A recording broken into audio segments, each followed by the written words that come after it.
विचार, वरण विचार। ओके, तो आज हम क्या पढ़ेंगे? आज हम पढ़ेंगे चैप्टर 2 जिसका क्या नेम है? क्या नेम है? वरण विचार। तो कल हमने क्या पढ़े थे? क्या पढ़े थे? हमने वर्ण के प्रकार पढ़े थे। कौन कौन से प्रकार होते हैं वर्ण के? हमने स्वर और व्यंजन। कौन कौन से प्रकार होते हैं? स्वर और व्यंजन। उसमें हमने किसके बारे में पढ़ा था? उसमें हमने स्वर के बारे में पढ़ा था। किसके बारे में पढ़ा था? स्वर के बारे में पढ़ा था। कितने भेद होते हैं स्वर के? स्वर के 3 भेद होते हैं। कितने होते हैं? 3 भेद होते हैं। स्वर के 3 भेद होते हैं। तो हमने कितने भेद पढ़े? स्वर के 3 भेद पढ़े। कौन कौन से पढ़े थे? ह्रस्व स्वर, दीर्घ स्वर और प्लुत स्वर। कौन कौन से भेद पढ़े थे? ह्रस्व स्वर, दीर्घ स्वर और प्लुत स्वर। ओके, आज हम क्या पढ़ेंगे? क्या पढ़ेंगे? अयोगवाय। क्या पढ़ेंगे? अयोगवाय। ओके, क्या पढ़ते हैं? अयोगवाय। हिंदी वर्णमाला में अंक अनुसार तथा विसर्ग अह को अयोगवाय कहते हैं। क्या कहते हैं? क्या किसको कहते हैं? अयोगवाय। किसको कहते हैं? अंक और अह। अंक तो क्या होता है? अनुस्वार होता है।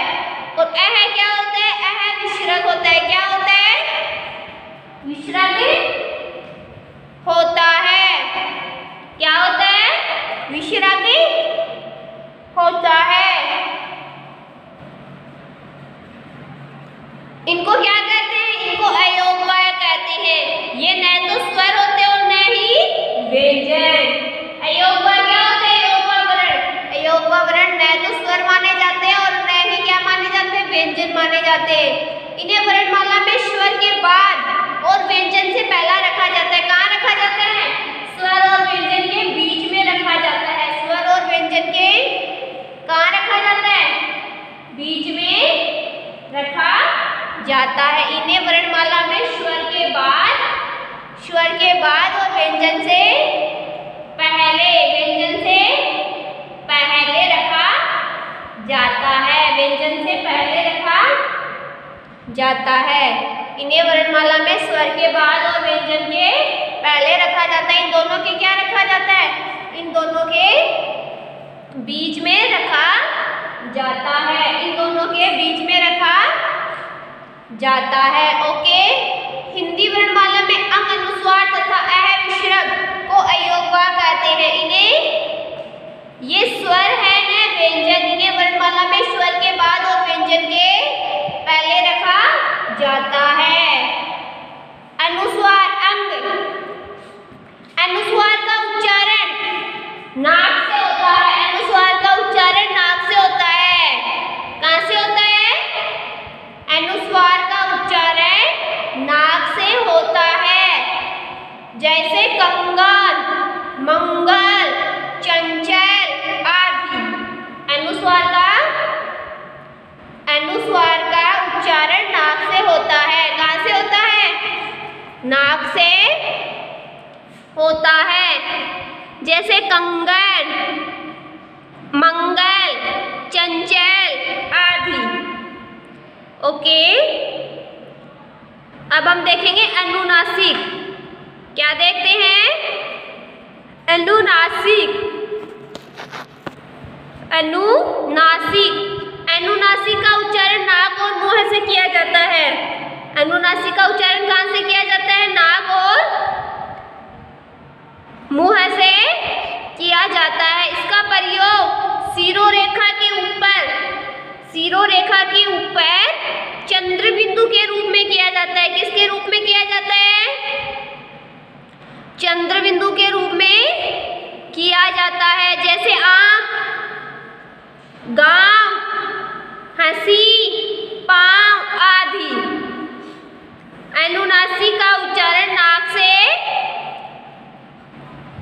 नाक और मुंह से किया जाता है। इसका प्रयोग के ऊपर चंद्र बिंदु के रूप में किया जाता है, जैसे आँख, गाँव, हंसी, पाँव आदि। विसर्ग, विसर्ग का उच्चारण है की तरह होता है, की तरह होता है। हिंदी में प्रयोग होने वाले संस्कृत के शब्दों में यह क्या होता है? हिंदी में प्रयोग होने वाले संस्कृत शब्दों में यह प्रयुक्त होता है। क्या होता है? प्रयुक्त होता है। जैसे पुनः, जैसे पुनः, प्रातः, स्वतः आदि। जैसे पुनः, प्रातः, स्वतः आदि।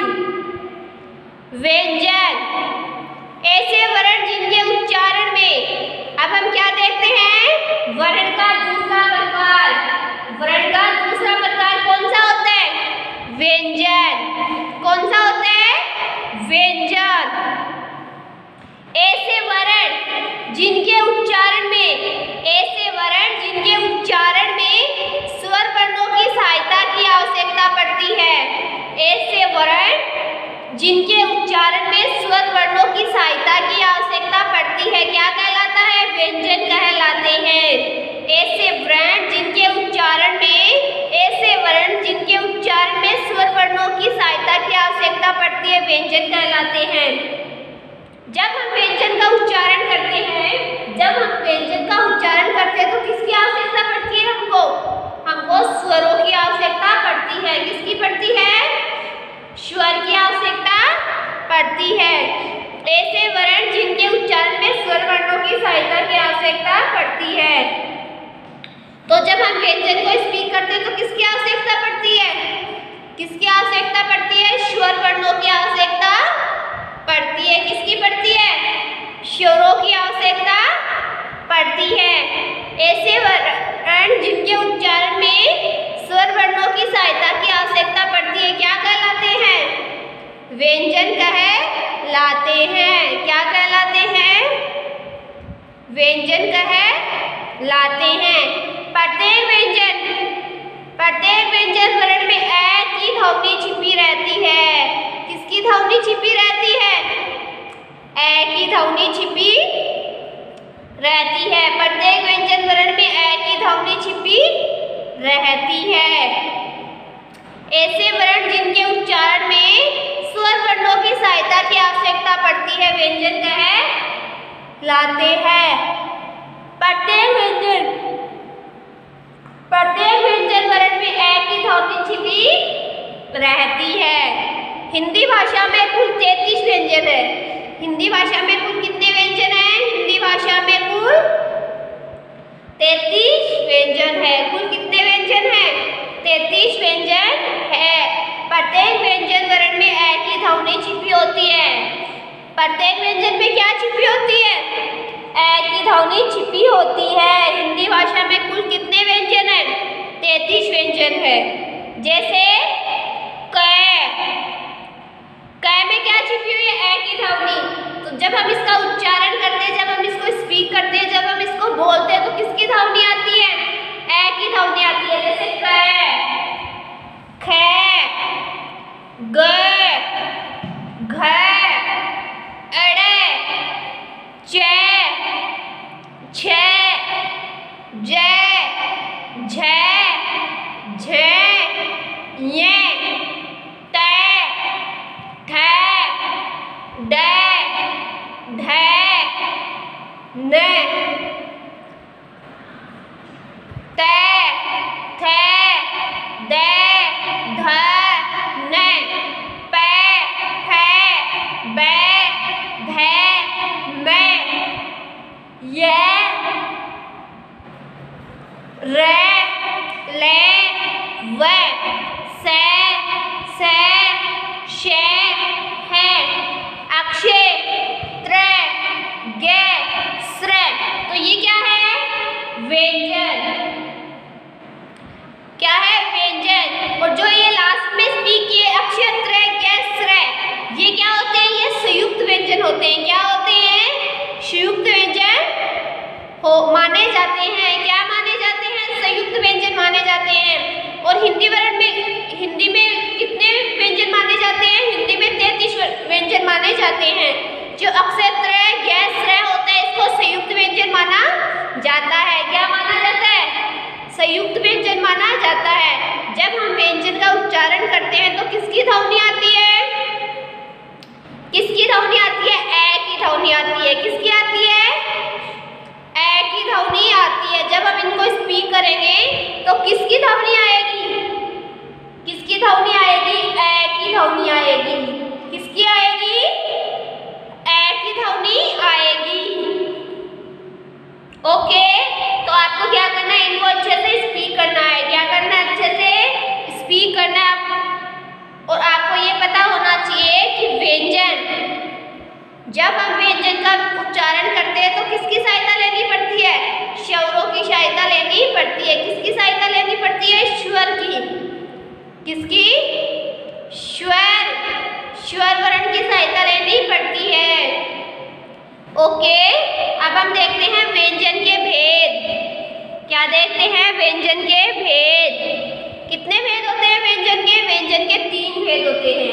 कितने होते हैं? 3 भेद होते हैं। कौन कौन से होते हैं? फर्स्ट कौन सा होता है? स्पर्श व्यंजन। फर्स्ट कौन सा होता है? स्पर्श व्यंजन। और दूसरा अंतस्थ व्यंजन। अंतस्थ व्यंजन। और तीसरा कौन सा होता है?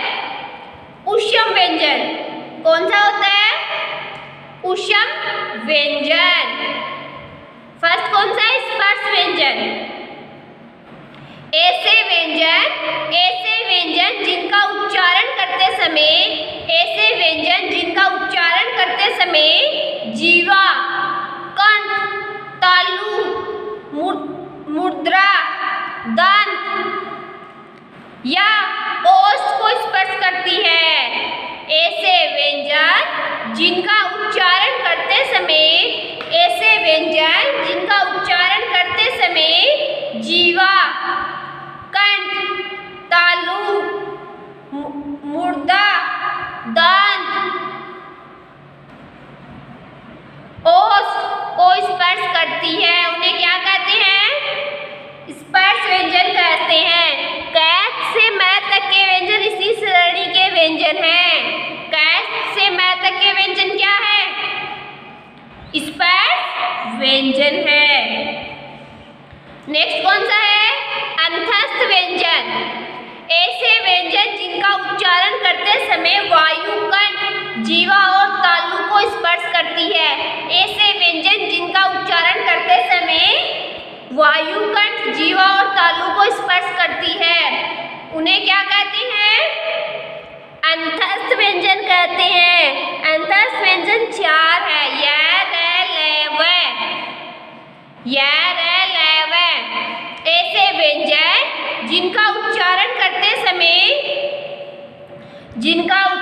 करते समय वायु, कंठ, जीवा और तालु को स्पर्श करती है। किसको स्पर्श करती है? कंठ, जीवा और तालु को स्पर्श करती है, उन्हें क्या कहते हैं? उन्हें अंतस्थ व्यंजन कहते हैं। अंतस्थ व्यंजन कितने हैं? अंतस्थ व्यंजन 4 है। य, र, ल, व। ऊष्म व्यंजन। ऐसे व्यंजन जिनका उच्चारण करते समय मुख में ऊष्मा उत्पन्न होती है। मुख में क्या होती है? मुख में ऊष्मा उत्पन्न होती है। ऐसे व्यंजन जिनका उच्चारण करते समय मुख में ऊष्मा उत्पन्न होती है। क्या उत्पन्न होती है? ऊष्मा उत्पन्न होती है। जिसका हम उच्चारण करते हैं तो मुख में क्या उत्पन्न होती है? ऊष्मा उत्पन्न होती है, उन्हें ऊष्म व्यंजन कहते हैं। ऊष्म व्यंजन भी 4 है। स है। कितने हैं ऊष्म व्यंजन? ऊष्म व्यंजन भी 4 है। ऐसे व्यंजन जिनका उच्चारण करते समय मुख में ऊष्मा उत्पन्न होती है, उन्हें उत्तम व्यंजन कहते हैं। ओके, तो आज आपको क्या पढ़ना है? अयोग वाक्य में अनुस्वार, अनुनासिक और विसर्ग के बारे में पढ़ना है और व्यंजन के प्रकारों के बारे में अच्छे से पढ़ना और अच्छे से समझना है। ओके बच्चों, आज के लिए इतना ही काफी है। कल हम पढ़ेंगे next topic. Okay, thank you बच्चों। जो आज हमने पढ़ा है उनको आपको क्या करना है? अच्छे से पढ़ना है और अच्छे से समझना है। ओके, थैंक यू बच्चों।